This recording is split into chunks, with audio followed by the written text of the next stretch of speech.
Hello friends, welcome to you and me. In the last lecture, we have discussed about the meaning of a company and its basic feature. And the most important feature which we come to know is that the company is separate from its members. So that is the feature which we have read in the previous chapter, and the topic which we have covered in the last lectures were the meaning, objective, and the characteristics of a company. So from the definition of the company, we came to know that company is incorporated under any act of Companies Act 2013 or any previous act, and company is an association of person to get to earn the profits. So in the today's lecture, we are going to start lifting of corporate veil. This is the new topic which is related to the concept of separate legal entity. So in today's topic, what are the structure of our topic will be objective, introduction, meaning of corporate veil, lifting of corporate veil. After reading this chapter or after understanding this chapter, you are able to know the basic concept of separate legal entity and where the doctrine is not followed. We have already said, हमने already ये बोला है कि company जो है वो अपने member से क्या होती है, डिफरेंट होती है. कंपनी अपने जिन लोगों ने इसको बनाया होता है उनकी एंटिटी और कंपनी की एंटिटी क्या होती है, डिफरेंट होती है. तो यही हमारा टॉपिक था जो हमने पढ़ा. तो आज मैं आपको बताऊंगी कि कहाँ कहाँ पर जो कंपनी है उसको हम सेपरेट लीगल एंटिटी मानते हैं और कौन सी ऐसे केसेस हैं जहां पर इसको सेपरेट लीगल एंटिटी नहीं माना जाता. So this is the topic which we are going to start today. So let's start with the topic.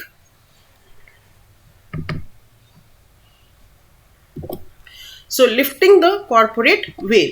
So the doctrine of lifting the corporate veil means ignoring the corporate nature of the body of individual incorporated as a company.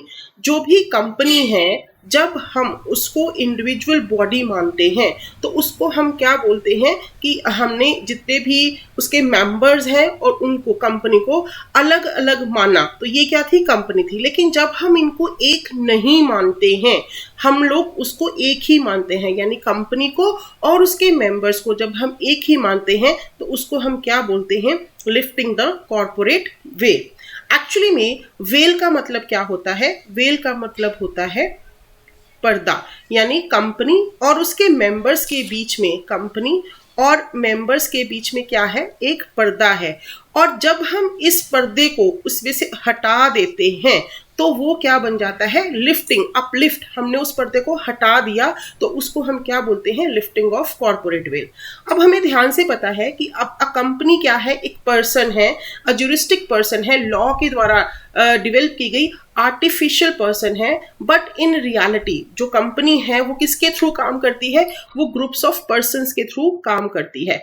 किसके लिए, for the beneficial owner of the property of the corporate body. Being an artificial person, it cannot act on its own. तो company जो है, क्योंकि मैंने कल भी बताया था, लास्ट लेक्चर में भी बताया था कि कंपनी क्या है, एक आर्टिफिशियल पर्सन है, इसके हाथ पैर तो है नहीं, तो वो किसके थ्रू काम करेगी, वो नेचुरल पर्सन्स के थ्रू काम करेगी. इसके डायरेक्टर्स के थ्रू, इसके शेयर होल्डर्स के थ्रू कंपनी क्या करती है, काम करती है. तो हम उनके डायरेक्टर्स को और कंपनी को क्या मानते हैं, अलग मानते हैं. यानी अगर कोई कंपनी फ्रॉड करती है, कंपनी में कुछ भी गलत हो रहा है, तो केस किसके खिलाफ दायर होगा, कंपनी के खिलाफ दायर होगा. उसके जो डायरेक्टर्स हैं, उसके जो शेयर होल्डर्स हैं, they are clean from these kinds of frauds. तो इसको हम बोलते हैं कि दे हैव अ वेल, उनके बीच में क्या है, एक पर्दा है. लेकिन कई सिचुएशंस ऐसी होती हैं जहां पर हम इस पर्दे को उठा देते हैं. So the doctrine of lifting the veil can be understood as the identification of the company with its member. तो फिर उस केस में हम क्या करते हैं कि जब हम उस पर्दे को उठा देते हैं तो कंपनी को हम उसके मेंबर्स के साथ क्या करते हैं, ट्रीट करते हैं. The company is equally now to natural person. This is one of the cornerstone of Indian companies law and has been followed since 1897.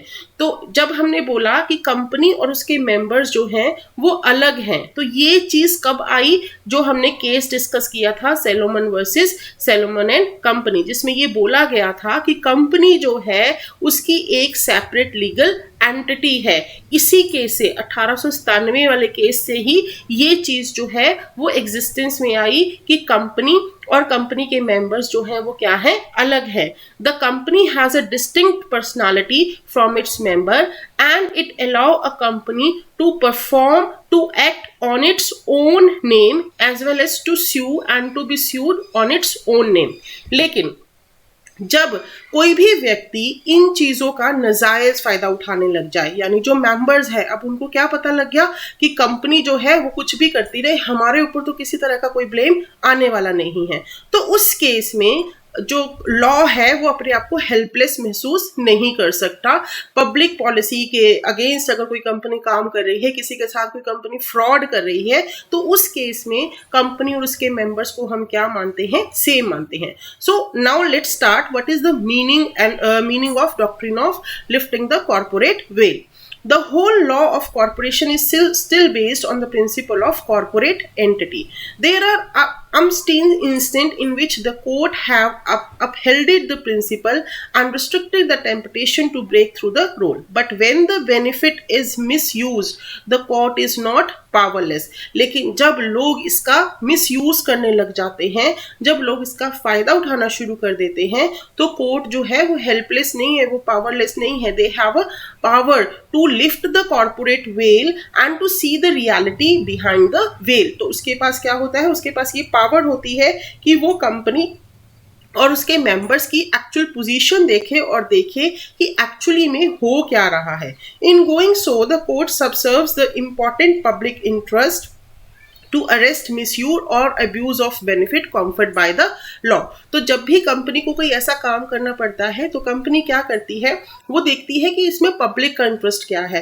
अगर कोई मिसयूज हो रहा है, किसी के बेनिफिट्स का नाजायज फायदा उठाया जा रहा है, तो उस केस में कंपनी क्या करती है, they uplift the corporate veil. In United State versus Milwaukee refrigerator company it was held that a company corporation will be looked upon as a legal entity as a general rule.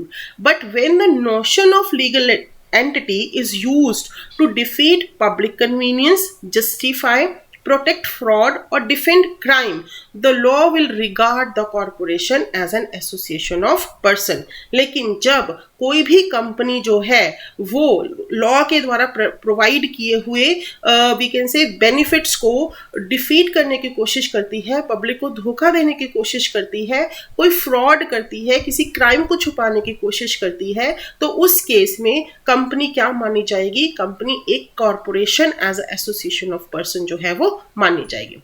Lifting the corporate of veil means disregarding the corporate personality and looking behind the real person who are in the control of the company. तो lifting of corporate veil का मतलब क्या हुआ कि उस case में जो law है वो क्या करेगा, वो कॉर्पोरेट पर्सनालिटीज के पीछे जाएगा और देखेगा कि एक्चुअली में क्या हो रहा है, कौन फ्रॉड कर रहा है, मेंबर्स जो हैं वो कैसे इसका फायदा उठा रहे हैं। In other words, where a fraudulent and dishonest use is made of the legal entity, the individual concerned will not be allowed to take shelter behind the corporate personality. तो किसी को भी लॉ ये कहता है कि हम किसी को भी ये राइट नहीं देते कि आप कॉर्पोरेट पर्सनालिटी के नाम से लोगों के साथ धोखा करना शुरू कर दो, बेनिफिट्स उठाना शुरू कर दो, लॉ के दिए हुई जो सुविधाएं हैं उनका आप फायदा उठाना शुरू कर दो। According to the definition of Black law dictionary, the piercing the corporate veil, the judicial act of imposing liability or otherwise immune corporate officer, director and shareholder for the corporation wrongful act। कि हम जो पर्दा है उसको हम उठा देंगे ताकि हम उन लोगों के ऊपर रिस्पॉन्सिबिलिटी डाल सके, इंस्टेड कि हम उनको क्या करें, उस शेल्टर के पीछे हम उनको इम्यून करें, यानी हम उनको फायदे पहुंचाए, किसी भी कॉर्पोरेट ऑफिसर को, डायरेक्टर को, शेयर होल्डर को और कॉर्पोरेशंस के रॉन्गफुल एक्ट्स को। सो meaning of doctrine of uplifting the corporate veil क्या हुआ कि जब भी कोई भी कंपनी, उसका कोई मेंबर लॉ की शेल्टर लेके लोगों के साथ डिफीट करने की कोशिश करेगा, उनके साथ चीट करने की कोशिश करेगा, तो उस केस में लॉ जो है वो इंटरवेन करेगा, कोर्ट जो है वो इंटरवेन करेगी और उनको ऐसा करने से रोकेगी। So now let's discuss what are the various grounds under which the corporate veil is lifted. कौन कौन से ऐसे हम कहेंगे केसेस हैं, कौन कौन से ऐसे पोजीशंस हैं, कौन कौन सी ऐसी सिचुएशंस हैं जहां पर कंपनी जो है वो कंपनी और उसके मेंबर्स जो हैं वो सेम माने जाते हैं. मैंने हर पॉइंट के आगे एक पर्टिकुलर केस लिखा है. So I will suggest whenever you attempt the question you try to write down the case in a brief form. लेकिन अगर आपको हर पॉइंट के साथ केसेस जो है वो याद नहीं रहते हैं तो कुछ केसेस जो है जैसे अगर यहाँ पर 9 पॉइंट है या 8 पॉइंट है तो उसमें से आई विल सजेस्ट कि आप अच्छे नंबर लेने के लिए 2 या 3 केसेस तो रेफर करें ही करें. So first point is where the company is a sham. जहां पर कंपनी जो है वो फॉल्स है, फ्रॉड करने के लिए ही बनाई गई है और उसका कोई मकसद नहीं है, तो उस केस में कंपनी और उसके जो मेंबर्स हैं वो क्या माने जाएंगे, सेम माने जाएंगे. So there is one famous case Gilford motor company versus Horne. तो इस केस में जो हॉर्न है वो किसी कंपनी में एम्प्लॉय होता है और जब वो एम्प्लॉयमेंट में होता है तो वो क्या करता है, वहां पर वो एक डॉक्यूमेंट साइन करता है कंपनी के साथ. उसका एक सिग्नेचर होता है कि वो किसी भी केस में कंपनी के जितने भी लॉ के केसेस है, यानी उससे अगर किसी ने उसके ऊपर कोई केस दायर किया है तो वो उनको सॉलिसिट करता है. तो वो बाहर किसी भी कंपनी को उसके कस्टमर्स को सॉलिसिट नहीं करेगा, यानी जब वो जॉब छोड़ भी देगा तब भी वो उसके कस्टमर्स को सॉलिसिट नहीं करेगा. So H is a former employ of G. Gilford motor का वो एम्प्लॉय होता है, was subject to contract not to solicit its customer even he resigned from the job. तो एच को ये पता होता है. एच क्या करता है, एच अपनी जॉब को छोड़ के एक कंपनी को इनकॉर्पोरेट कर लेता है जिसमें वो अपनी वाइफ को और अपने एक फ्रेंड को क्या बना लेता है, मेंबर बना लेता है. क्योंकि हमें पता है कि कोई भी कंपनी अगर बनानी हो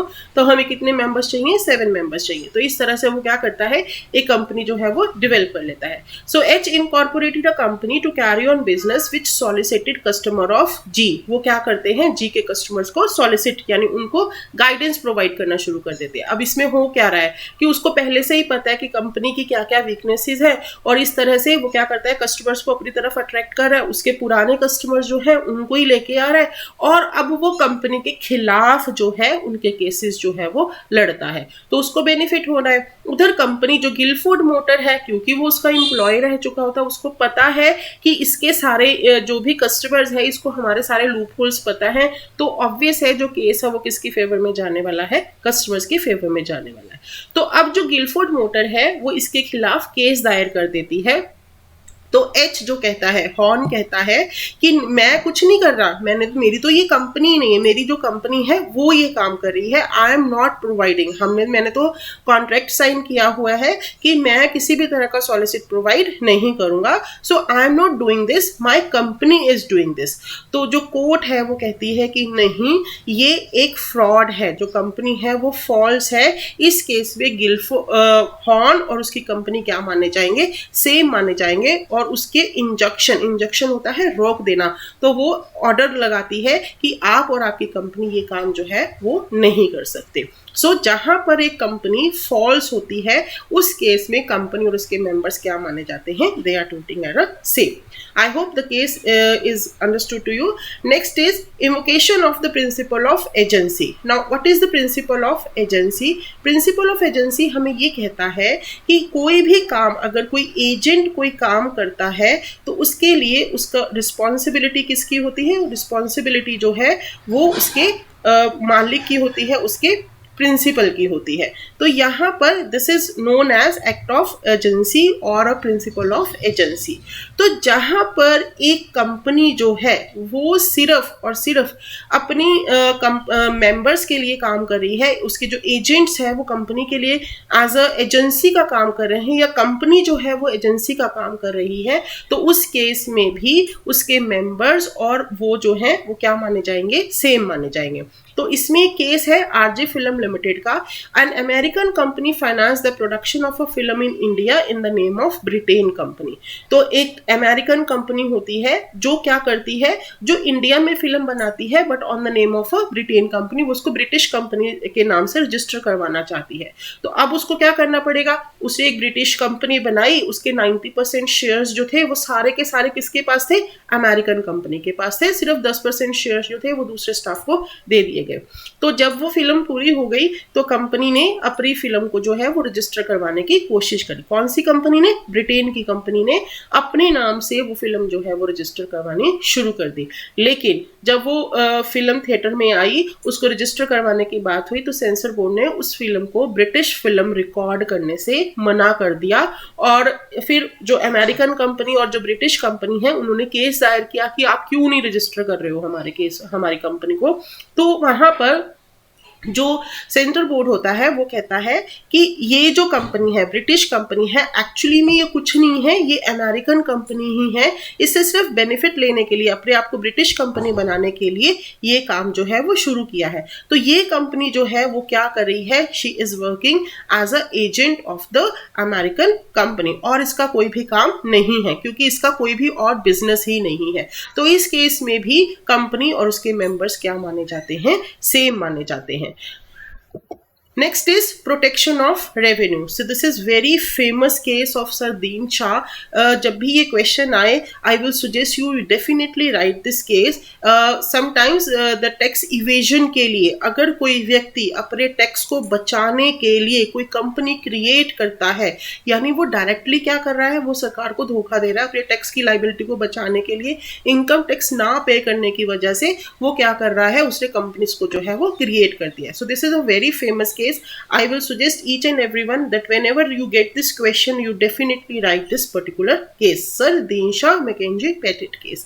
So इसमें क्या है, जो सरदीन शाह है वो एक बहुत ही वेल्दी मैन होते हैं। उनकी जो वी कैन से कैपिटल जो है, जो उनकी अर्निंग्स है वो बहुत ज़्यादा होती है। किस फॉर्म में, प्रॉफिट और प्रॉफिट में भी, and they earn a very huge amount of interest and dividend. अब ऑब्वियस है कि उनको इंटरेस्ट आ रहा है, उनको डिविडेंड आ रहा है, उनके प्रॉफिट्स बहुत ज़्यादा है, तो उस केस में दे हैव टू पे a huge amount of tax. तो इस टैक्स से बचने के लिए वो क्या करते हैं, वो 4 प्राइवेट कंपनीज जो है वो खड़ी कर देते हैं अलोंग विथ हिज सर्वेंट। अब वो 4 कंपनीज जो है वो क्या है, वो अपने बेटे, 4 बेटे हैं तो चारों के नाम पे एक एक कंपनी जो है वो शुरू कर देता है। अब ये कंपनियां जो उसने खड़ी करी, उसमें उसने क्या किया, वो सारे का सारा डिविडेंड जो उसको मिल रहा था, इंटरेस्ट और डिविडेंड जो मिल रहा था, उसने उसमें इन्वेस्ट कर दिया सारे का सारा पैसा। और वो कंपनी क्या करती थी, जो भी ये पैसा और जो भी वो इंटरेस्ट था उसको वो एज अ लोन किसको दे देती थी, सरदीन शाह को दे देती थी। दीन शाह की कंपनी को, सरदीन शाह को वो क्या कहती थी कि इसने तो हमें लोन प्रोवाइड किया हुआ है।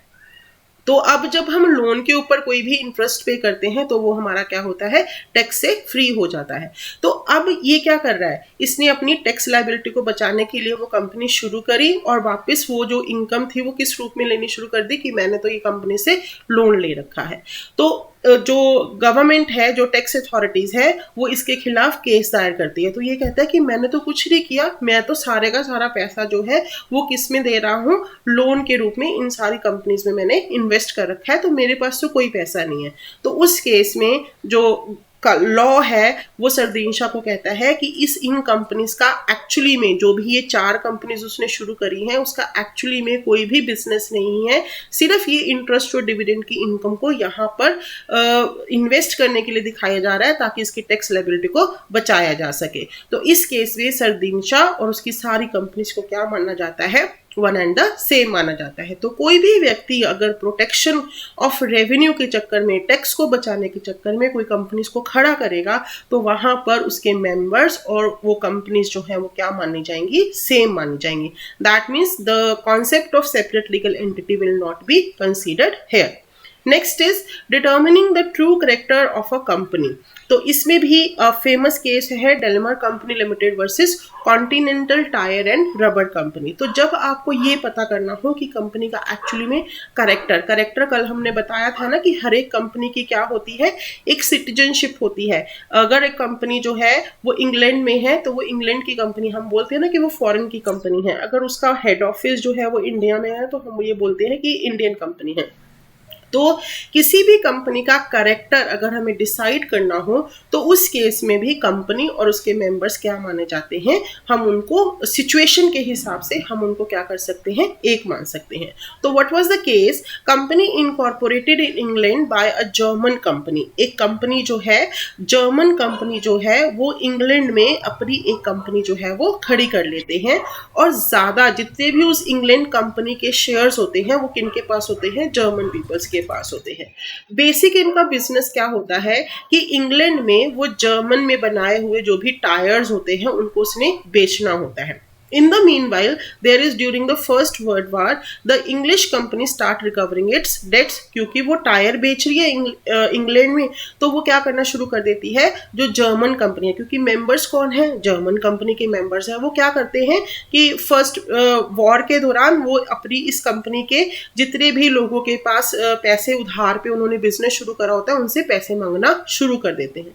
तो जो क्रेडिटर्स है जिन्होंने एक्चुअली में पैसे वापस देने होते हैं वो कहते हैं कि ये कंपनी जो है ये अब वॉर के दौरान हमारे से पैसे नहीं मांग सकती, क्योंकि इसके जो मेंबर्स हैं वो कौन है, जर्मन है, और हम इनके साथ डील नहीं करेंगे क्योंकि ये हमारी कौन है, एनिमी कंपनी है, यानी ये हमारी एनिमी कंट्री है, हम इसके साथ डील नहीं करना चाहते। तो जो इंग्लिश कंपनी होती है ना वो कहती है कि मेंबर्स और कंपनी जो है वो दोनों क्या है, डिफरेंट है, कोई प्रॉब्लम नहीं है कि हमारे मेंबर्स जरूर जर्मन के हो सकते हैं लेकिन कंपनी तो इंग्लिश यहाँ की है ना, तो इसलिए we have a right to collect the debt. लेकिन कोर्ट कहता है कि नहीं, वार के दौरान अगर जो कंपनी है वो और उसके मेंबर्स क्या माने जाएंगे, वन एंड द सेम माने जाएंगे। Court held the payment of debt to English company would amount to trading with an enemy, कि अगर मतलब कि इस वॉर के दौरान कंपनी जो है, इंग्लिश कंपनी जो है, they can not demand for the payment of debt. अगर वो ऐसा करती है तो वो क्या मानी जाएंगी, ट्रेडिंग विद एनिमी मानी जाएंगी। And the company was not allowed to proceed with, क्योंकि ये public we can say public policy के अगेंस्ट होगा। तो इस केस में भी कंपनी और उसके मेंबर्स को क्या माना जाता है, सेम माना जाता है। Next is to avoid welfare legislation. Welfare legislations क्या होती हैं, जब आप जैसे कि सपोज हर फैक्ट्री में एक वर्कमैन कंपनसेशन एक्ट होता है जिसमें आप वर्कर्स को कुछ तरह की किसी तरह की फैसिलिटीज प्रोवाइड करते हो। तो हर एक ऑर्गेनाइजेशन में जितनी भी बड़ी फैक्ट्रीज होती है, जितनी भी बड़ी ऑर्गेनाइजेशंस होती हैं, इसमें वर्कर्स को क्या प्रोवाइड किया जाता है, बोनस प्रोवाइड किया जाता है, उनके लिए फंड्स बनाए जाते हैं ताकि जब भी कोई मुसीबत हो तो उनको ये प्रोवाइड किया जा सके। तो यहाँ पर भी अगर कोई कंपनी ये बोनस और ये फंड्स को बचाने के लिए कोई कंपनी बनाती है तो वहाँ पर भी कंपनी क्या मानी जाएगी, कंपनी और उसके मेंबर्स जो है वो सेम माने जाएंगे। तो इसमें केस है the workman employed in associated rubber industry limited versus the associated rubber industry limited Bhavnagar. तो यहाँ पर क्या होता है, एक कंपनी है जिसको बहुत ज़्यादा प्रॉफिट्स होते हैं, तो शुरू में जब भी ये प्रॉफिट्स होते हैं तो ये 16% या 20% के हिसाब से अपने एम्प्लॉयज़ को बोनस देना शुरू कर देती है। तो इसलिए जिस कंपनी के जो वो शेयर्स परचेज कर रखे होते हैं उसी से इसको डिविडेंड बहुत मिलता है, और वो डिविडेंड के रूप वो किसको डिस्ट्रीब्यूट कर देते हैं, बोनस को। I am again explaining the concept कि एक कंपनी है, suppose I am taking the name of x company जो है ये इसने वाई कंपनी के शेयर्स जो हैं वो परचेज किए हुए हैं। जब इसने शेयर्स ये परचेज किए तो ये company huge amount of dividend जो है वो प्रोवाइड करती है। तो ये डिविडेंड किसको जा रहा है, एक्स को जा रहा है। तो एक्स कंपनी इसी डिविडेंड को बोनस के रूप में अपने एम्प्लॉयज में बांट देती है। तो धीरे धीरे जो ये डिविडेंड की अमाउंट है ये बहुत बढ़ना शुरू हो जाती है, यानी इनको बहुत प्रॉफिट होना शुरू कर देता है। तो ये क्या करते हैं कि अब हमें अगर हमारा प्रॉफिट बढ़ रहा है तो हमें बोनस भी ज्यादा देना पड़ेगा। तो एक्स क्या करती है, एक जेड नाम की कंपनी बनाती है और ये सो सारा डिविडेंड है ना वो इसमें इन्वेस्ट करना शुरू कर देती है, इसमें इन्वेस्ट कर देती है। और ये वर्कर्स को बोलना शुरू कर देती है कि हमारे पास तो जो डिविडेंड थे वो शेयर्स जो है वो अब किसके पास चले गए हैं, जेड के पास चले गए हैं। यानी इन्होंने दिखा दिया कि हमने तो शेयर ही सेल कर दिए वाई के और वो सारे के सारे शेयर्स और डिविडेंड जो है वो अब हमें नहीं आते, इसलिए हम आपको अब बोनस नहीं देंगे।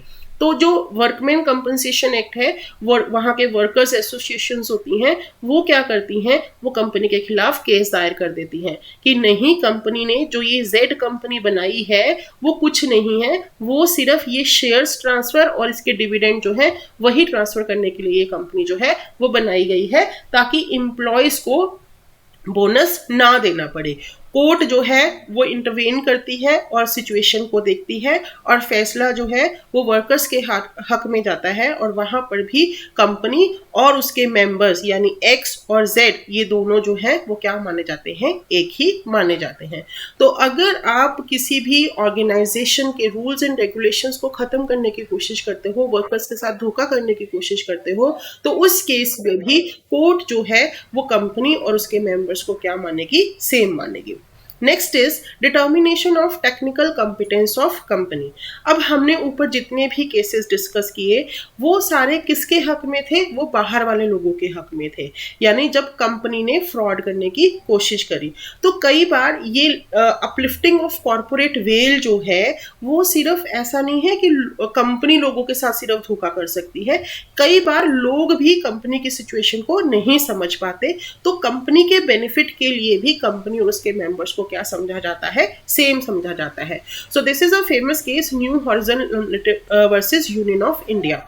तो इसमें क्या है कि एक कंपनी जो है, a company was formed joint venture by other companies for the public for the purpose of applying for a telecom tender।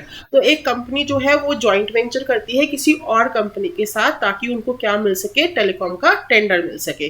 अब जो टेलीकॉम टेंडर जिसने देना होता है वो कंपनी क्या कहती है कि you must have a experience in this field. तो कंपनी क्योंकि नई है तो उसको क्या बोला जाता है कि कंपनी जो है वो तो नई है जी, उनको इसके टेलीकॉम इंडस्ट्री का कोई भी एक्सपीरियंस नहीं है, so we are not ready to provide a tender to this particular organisation, हम इसको टेंडर जो है वो प्रोवाइड नहीं करेंगे। लेकिन दोनों के बीच जो केस है वो शुरू हो जाता है और केस जो है वो कोर्ट पे जाता है। तो ये जो कंपनी है ये कहती है कि जो इसके डायरेक्टर्स है उनको इसका बहुत ज़्यादा एक्सपीरियंस है, यानी उसके जितने भी मेंबर्स हैं जो इस कंपनी को जिन्होंने चलाना है, they have a huge experience and the supreme court observe that in respect of such a joint venture the experience of company would include the experience of the constitutes of the joint venture as well. तो जो court है वो क्या कहती है कि जितने भी डायरेक्टर्स हैं, जितने भी मेंबर्स हैं, उनके एक्सपीरियंस को हम कंपनी का एक्सपीरियंस मान सकते हैं and you can not reject the tender on the basis of no experience ground. तो केस जो है वो किसके हक में चला जाता है, कंपनी के हक में चला जाता है। So these are the different cases where I have told you that on which ground the company can consider the members and the company as one and the same personality. So ये तो थे जब कोई धोखाधड़ी की बात है, कोई पब्लिक ऑफेंस की बात है, किसी तरह का फ्रॉड हो रहा है। लेकिन मैंने कल आपको बताया था कि जब भी हम कोई कंपनी शुरू करते हैं ना, उसकी कुछ फॉर्मेलिटीज होती हैं। तो अगर कोई कंपनी उन स्टैट्यूटरी प्रोविजंस को भी पूरा नहीं करती तो उस केस में भी कंपनी और उसके मेंबर्स को हम क्या मानते हैं, सेम मानते हैं। अब स्टैट्यूटरी प्रोविजंस का मतलब, जैसे मैंने आपको बताया कि अगर हमने कोई पब्लिक लिमिटेड कंपनी बनानी है तो उसके लिए मिनिमम मेंबर्स कितने होने चाहिए, 7। अगर कोई प्राइवेट लिमिटेड कंपनी बनानी है तो उसके लिए मिनिमम मेंबर्स कितने होने चाहिए, 2। तो ये मिनिमम रिक्वायरमेंट है। तो अगर कोई व्यक्ति, कोई कंपनी जो है इस मिनिमम रिक्वायरमेंट को पूरा नहीं करती then it can not be incorporated. तो ये क्या है, स्टैट्यूटरी प्रोविजंस है जिनको पूरा करना जरूरी है। तो अगर कोई कंपनी अपने आप को एग्जिस्टेंस में ले आती है, इनकॉर्पोरेट कर लेती है और वादा करती करती है कि हम ये स्टैट्यूटरी रिक्वायरमेंट्स को पूरा कर देंगे, आप हमें इनकॉर्पोरेट कर दीजिए, और बाद में वो नहीं करती, तो उस केस में भी कंपनी और उसके मेंबर्स क्या माने जाते हैं, सेम माने जाते हैं. So I am taking the point one by one. Reduction of number of member below the statutory minimum. तो मैंने अभी आपको बताया कि एक प्राइवेट लिमिटेड कंपनी बनाने के लिए हमें कितने मेंबर्स चाहिए, 2, और पब्लिक जो है वो 7 मेंबर्स चाहिए. तो अगर कोई कंपनी कि ये रिक्वायरमेंट पूरी नहीं होती है और वो अपना बिजनेस जो है वो 6 मंथ्स के लिए कंटिन्यू करती रहती है, तो उस केस में उस कंपनी के जितने भी मेंबर्स होते हैं या फिर जितने भी एम्प्लॉयज होते हैं उनको पनिशमेंट जो है वो प्रोवाइड की जाती है और उनकी इनकॉर्पोरेशन भी कैंसिल की जा सकती है. Next is failure to refund application fee. The director of the company shall be jointly liable to repay the application money with an interest of 6% per annum from the date of expiry of 130 days. अब क्या है कि जो public company है वो 1 साल के बाद क्या लेना शुरू कर देती है, शेयर मार्केट से शेयर उठाना शुरू कर सकती है. तो जब वो अपना ये शेयर जो है वो लॉन्च करती है तो एप्लीकेशंस बहुत ज़्यादा आ जाती हैं. शेयर्स तो मान लो मैंने 1000 शेयर्स ही लॉन्च करे और एप्लीकेशंस जो हैं वो मेरे पास कितनी आ गई, 5000 की आ गई. तो अब इसमें से मैं शेयर कितने दे सकती हूँ, सिर्फ 1000. तो 4000 लोगों के मुझे क्या करने पड़ेंगे, उनकी एप्लीकेशन फीस जो है वो मुझे क्या करनी पड़ेगी, वापस करनी पड़ेगी. I hope you are getting me. तो ये जो एप्लीकेशन फीस है आपको कैसे करनी है, वापस करनी है with the interest of 6% interest. तो अगर कोई कंपनी ये 130 डेज के अंदर प्रोवाइड नहीं करती यानी वापस नहीं करती, तो उस केस में कंपनी और उसके मेंबर्स यानी जितने भी वो मेंबर्स हैं they are held responsible for the same. उन सबको उसके लिए लाइबल ठहराया जा सकता है. अब मेंबर्स ये नहीं कह सकते कि ये तो फ्रॉड कंपनी ने किया है. No, the company act clearly provide the provision that you have to return this money within 130 days. अगर वो ऐसा नहीं करती है तो उसके जितने भी मेंबर्स हैं उनके खिलाफ केस दायर किया जा सकता है. Next is miss description of company name. अब इसमें ये क्या है, मान लो किसी कंपनी का नाम है आर एंड कंपनी लिमिटेड, तो हमने इसको ऐसे ही रजिस्टर्ड करवाया है तो हम इसको ऐसे ही रजिस्टर करवा सकते हैं और इस हर जगह हम यही नाम जो है वो यूज करेंगे. तो अगर कोई ऑफिसर, अगर कोई डायरेक्टर, अगर कोई भी member who sign any bill of trade, hundi, promissory note, check, wherever the name of the organization is referenced in the recommended way, such official can be held personally liable for the holder. अगर जैसे उसको बताया गया है, अगर वो ऐसे नहीं लिखता, वो लिख देता है सपोज आर एंड कंपनी, आगे मैं कुछ भी नाम लिख देती हूँ लिमिटेड, तो ऐसा उसको नहीं बोला, हमने सिर्फ यही नाम से रजिस्टर्ड करवाया है, लेकिन वो इस तरह से लिख रही है, तो उसके लिए जितने भी मेंबर्स हैं they will be held responsible for the same. तो वहां पर भी कंपनी और उसके मेंबर्स क्या माने जाएंगे, सेम माने जाएंगे. Next is fraudulent trading. Under Section 339 of Companies Act 2013, if in the course of winding up of a company, it appears that any business of the company has been carried on with the intent to defraud the customers, यानी अगर कोई भी company जो है वो सिर्फ और सिर्फ इसलिए बनाई गई थी कि हम जितने भी कस्टमर्स हैं उनके साथ पहले फ्रॉड कर ले, उसके बाद हम बाद में इसको बंद कर देंगे, तो अगर कोई भी कंपनी जो है वो इस इंटेंशन से बनाई गई, फ्रॉड की इंटेंशन से बनाई गई, तो उस केस में भी कोर्ट जो है वो क्या कर सकती है, उसके हर मेंबर को उसके लिए इम्प्रिजनमेंट भी दे सकती है और हर एक के ऊपर 50,000 का फाइन भी लगा सकती है, और ये दोनों भी उसके ऊपर लगाए जा सकते हैं. यानी 2 इयर्स का इम्प्रिजनमेंट प्लस 50,000 का फाइन जो है वो हर मेंबर के ऊपर लगाया जा सकता है, जो ये काम कर रहा था ये जानते हुए कि ये कंपनी जो है किसके लिए बनाई गई है, ये कंपनी सिर्फ फ्रॉड के लिए बनाई गई है, तो उसका हर एक मेंबर जो है that will be held responsible for the same. तो यहाँ पर भी मेंबर और उसके कंपनी जो है वो क्या माने जाएंगे, एक माने जाएंगे. The last point for investigating companies ownership. अगर किसी कंपनी की ऑनरशिप के बारे में पता करना हो तो under section 216 of Companies Act 2013 the central government may appoint inspector to investigate and report on the membership of the company for the purpose of determining the true individual who are financially interested in the company and who control the policies. तो अगर किसी company का ये पता करना हो कि actually में इसको कौन चला रहा है, इसका करेक्टर पता करना हो, तो उस केस में भी कंपनी उसके मेंबर्स जो है वो क्या माने जाएंगे, सेम माने जाएंगे.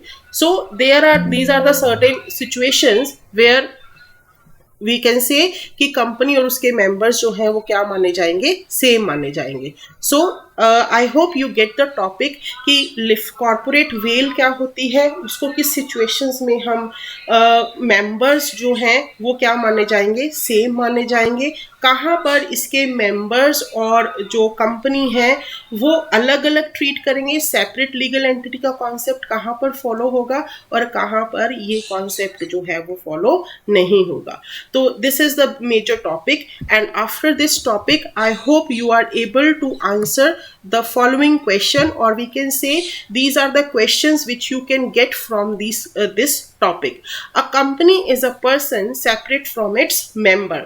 Explain, examine the circumstances under which the court may disregarded the company's corporate personality. एक क्वेश्चन तो ये बनता है कि सेपरेट लीगल एंटिटी का कॉन्सेप्ट क्या है, कौन कौन से सर्कमस्टांसिस हैं जहां पर कंपनी और कॉर्पोरेट पर्सनालिटी जो है वो अलग नहीं मानी जाती. Next is what do you understand by separate legal entity of the company. State the circumstances where under the separate legal entity of the company can be ignored and the liability can be imposed on the persons regulating the affair of the company. कहाँ पर जो company है उसके members के ऊपर liability जो है वो इम्पोज की जा सकती है. तो इसके डिफरेंट केसेस जो है वो भी हमें लिखने होंगे. The last one is the existing number of members in a public limited company is below the requirement as per the Companies Act 2013. However, the company is continuing its business operations. State the legal consequences arising out of the continuous business. तो अब यहाँ पर आपने ध्यान रखना है कि जब इस तरह का क्वेश्चन आता है तो इसमें आपने स्टैट्यूटरी प्रोविजंस वाले पॉइंट जो हैं वो ज़्यादा लिखने हैं. तो यहाँ पर आप स्टैट्यूटरी प्रोविजंस वाले जो मैंने आपको पॉइंट्स बताए थे उनको ज़्यादा अच्छे से डिटेल में लिखना है. फर्स्ट वाला पॉइंट था ना जो कि अगर मेंबर्स की जो कंपनीज जो मेंबर हैं वो कम होंगे तो क्या होगा, उनकी इनकॉर्पोरेशन जो है वो कैंसिल कर दी जाएगी. तो उनको इलेबोरेट करने के बाद आप बाकी के पॉइंट्स जो है वो एंड में लिखोगे. So I hope you are clear about the topic.